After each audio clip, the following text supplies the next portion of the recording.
tudd Mouhamadou Moustapha Djité bokk ci daara bi ñu ngi bokk comité Dakar conseil des Parcelles Assainies section 03D bon ci présentation bi peut-être CV bi riisul diplôme yi néew na waaye ñu ngi sant yàlla.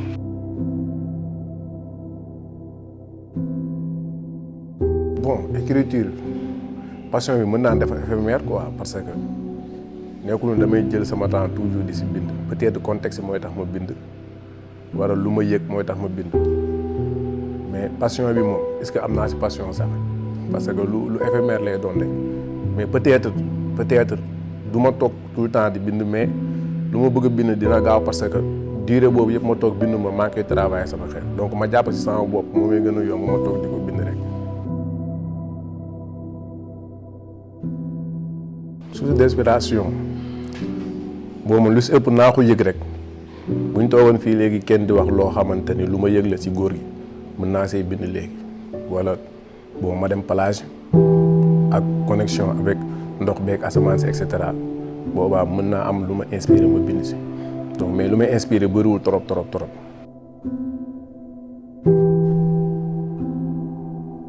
bon góor gi sama turandoo peut-être ñëpp mën nañ bind si moom tey yoon yi du bokk parce que ku nekk am na fu mu jaar ak yow donc des fois boo xoolee parcours am xool fi mu jaar xool coono yi mu dund da ngay jàpp ni miracle la donc moo tax mu tuddee woon ko gént gi parce que ki ni mel pour am ko yombul te mënoo ko justifier donc xamuñu ko dañ koo ñam rek donc moo tax ma jàpp ne ay gént la moo tax mu tuddee woon ko gént gi.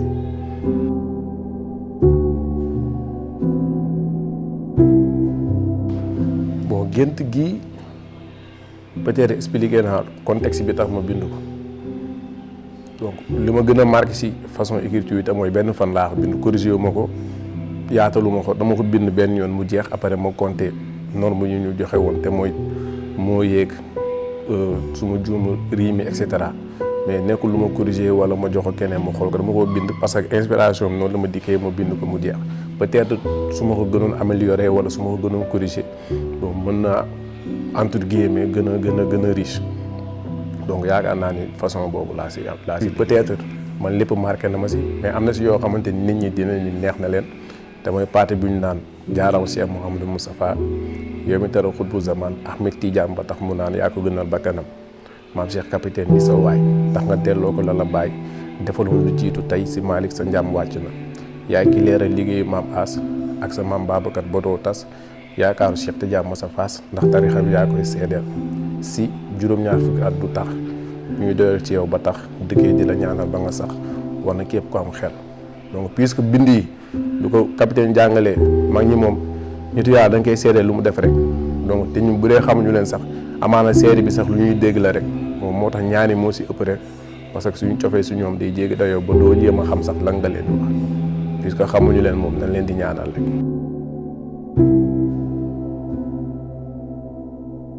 liñ di mettre moom lu ma wax léegi rek pour seedeel ki ñu am lu mu def donc njabootam yëpp bu ku nekk doo bind si moom kenn mën na bokk ak sa moroom yoon li nga jaar te ku nekk di nga wax sa si moom lu kenn du wax si moom parce que loolu moom moo ko liggéey donc bu ñu may occasion boobu peut-être am na si ñoo xamante ni passion écriture passion la si ñoom ñoo ñaa ngi leen dimbali am na ñoo xamante ne am na lu ñu bëgg a yàgg wax si moom may nga leen occasion pour ñu exprimer wu donc idée bi moom wax dëgg fa dañ koy rafetlu rek donc ñu bu ñu koy def yëg-yëg rek moo tax ñu def ko mais du leneen.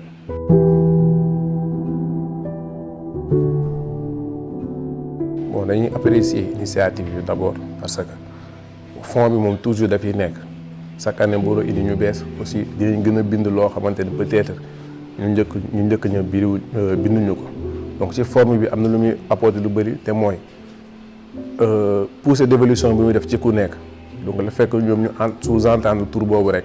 lu ñu mënoon bind dinañ ko gën a yokk te boobaa ay njariñ kese lañ siy gis par rapport ak kiy bind par rapport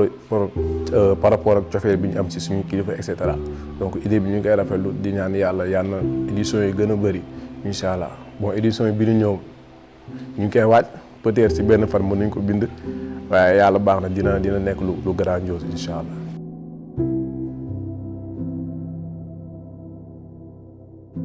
di wax mbokk yëpp donc dem ak say wagg neex na waaye lu nguur ñi mën a jariñ baax na te lu kenn mën ñaara ko dàq ndax booloo mooy doole moo tax képp ki nga xamante ne njabootu góor gi la am na taxawaay bu rëy bu mu war a amee ci liggéeyu góor gi donc plus du mètre peut-être nii jàpp nañ si bind bi rek lay am mais yeneen résultats yu muy indi moo gën a ëpp solo donc sponsor yeeg ku si am xalaat ak ku si am idée borom perspective yu rafet yëpp ñu ngi leen woo ñu ñëw ñu jàpp si parce que liggéeyu góor gi toujours si kanam la war a dem waru dellu ginnaaw